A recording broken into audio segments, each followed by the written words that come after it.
দর্শক কি তোমার সাথে আমাকেই বেশি পছন্দ করে না অন্য একজন আসলে তাকেও পছন্দ তখন করে? আমার আমি মিস দেখতে করবে চাই। আমাকে যে বর্ষাপুকে মিস করছে, বর্ষাপু থাকলে ভালো হতো, এরকম আসে। যখন মানে- দাই স্পিড যখন রিলিজ হয়, তার আগে তো মনে হয় 2টা না কয়টা ছবি রিলিজ ছিল, তখন ওই সবাই সিনেমা হলে আমিও গেলাম, তখন বললো যে আমরা বর্ষাপুকে মিস করছি, বর্ষাপু থাকলে ভালো হতো।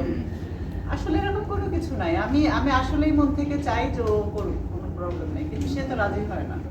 সেই ক্ষেত্রে কি আমরা কি ভিনদেশী নায়িকা দেখতে পাবো? দেশে বিদেশে যে হইতেই পারে। না ভিনদেশী নায়িকাই সব নিতে হবে কেন, আমাদের দেশেও তো কত নায়িকা কত সুন্দরী মেয়েরা আছে না হ্যাঁ আমাদের দেশেও অনেক নায়িকা আছে। সব আমরা কাজ নায়িকাই সুন্দর। নায়িকা যখন নিই দেশ থেকে নিলেই ঠিক আছে, বিদেশি নেওয়ার দরকার ওকে ভাই, সর্বশেষ একটা প্রশ্ন লাগবে না।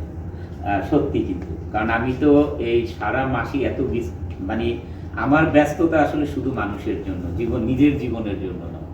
আপনারা আজকে যে ইন্ডাস্ট্রি দেখলেন এইটার জন্যই আমার লাইফ। মানে আমি এই যে একটা শর্ট দিয়েও আগে যখন আমি 2008-এ শুটিং শুরু করি তখন আমাদের ইন্ডাস্ট্রি কিন্তু এত বড় ছিল না, তখন মাত্র 3600 লোক কাজ করে। তখন আমাদের সবাই বলেছে যে শেষ ব্যবসা বাণিজ্য। আমি কিন্তু একটা শর্ট দিয়ে তারপরে আগে ফ্যাক্টরির খোঁজ খবর নেওয়া, রাগারাগি চিল্লাচিল্লি কোথাও করতে হইলে করা, তারপরে ওইখানে বসে আছে শর্টটা দিয়ে দেন, শর্টটা দিয়ে দেন, শর্টটা দিয়ে দেন। সেই 3600 লোকের ফ্যাক্টরি 2008-এর আজকে 12,000 লোক কাজ করে, এত বড় ইন্ডাস্ট্রি।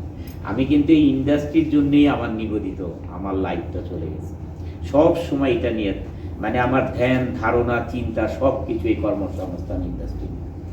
এই জন্যে আমি ফ্যাক্টরি ছুটি হয় ধরেন পরশুদিনই, কালকে ছুটি ফ্যাক্টরি, আমি কালকে হচ্ছে ফিরি।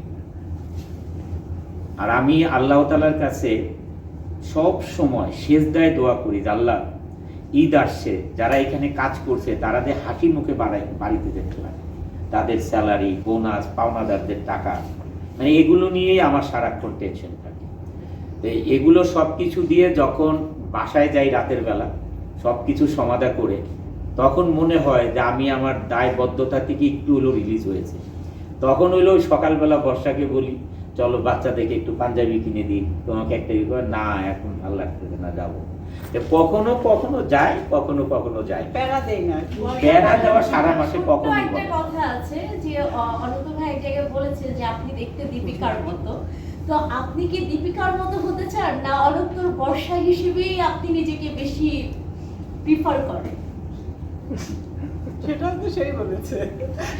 আপনি কি চান, আপনি কি মনে করেন? কি মনে করে? এটা আমি বলবো এটা কোনো কথা? 13 বছরের বেশি বিবাহিত জীবন এখন যদি এই ধরনের কোশ্চেন করেন,